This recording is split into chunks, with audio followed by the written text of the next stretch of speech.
रस्ता विचारला आणि चाकूच्या धाकावर दाम्पत्यास लुटले नागपूर. रस्ता विसरल्याने कार चालकाने दुचाकीवरील दोघांना बुटीबोरीकडे जाणारा मार्ग विचारला. त्या दोघांना मार्ग तर सांगितला, मात्र काही वेळात पाठला करून ती कार अडवली आणि चाकू दाखवून कार चालकाच्या गल्ल्यातील सोन्याची चेन व पत्नीच्या गल्ल्यातील सोन्याचे मंगलसूत्र हिसकावून घेत पळून गेले. या दागिन्यांची किंमत 1,26,000 रुपये असून ही घटना बुटीबोरी ता नागपूर ग्रामीण पोलीस ठाण्याच्या हद्दीतील नागपूर फुकेश्वर बुटीबोरी मार्गावर 5 जून रोजी सायंकाळी 6 वाजताच्या सुमारास घडली.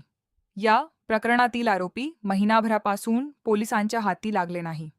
सुशांत चंद्रकांत हजारे राहणार नागपूर हे पत्नी व मुलीला घेऊन त्यांच्या कारने 5 जूनच्या सायंकाळी नागपूर शहरातील हुडकेश्वर येथून फुकेश्वर मार्गे बुटीबोरीकडे जायला निघाले. मध्येच रोड विसरल्यागत झाल्याने सुशांत यांनी त्याच रोडने जाणाऱ्या दुचाकीस्वार दोघांना बुटीबोरीला जाणारा मार्ग विचारला.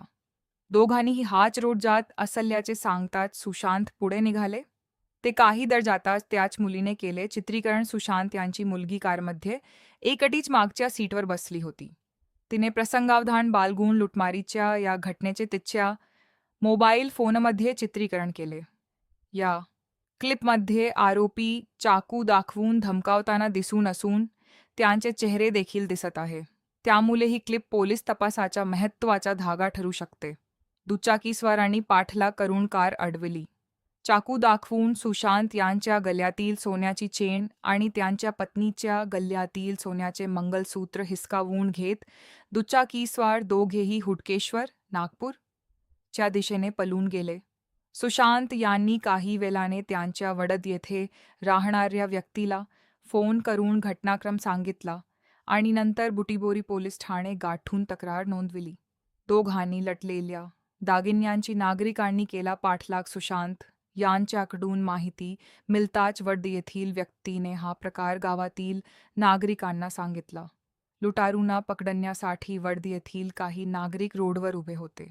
रोडवर जमाव दिसताच आरोपींनी दुचाकी माघारी वळवून दुसऱ्या मार्गाने हुडकेश्वर नागपूरकडे पळ काढला.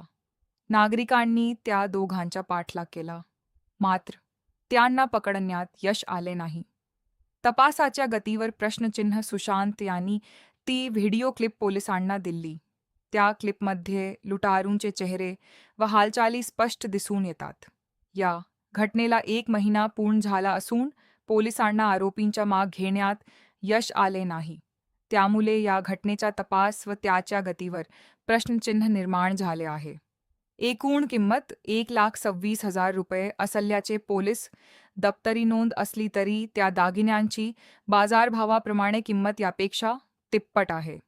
या प्रकरणी बुटीबोरी पोलिसांनी 2 लुटारूंविरुद्ध गुन्हा नोंदवून तपास सुरू केला आहे. Trisha Raut, Nagpur crime reporter, mobile 9096817953.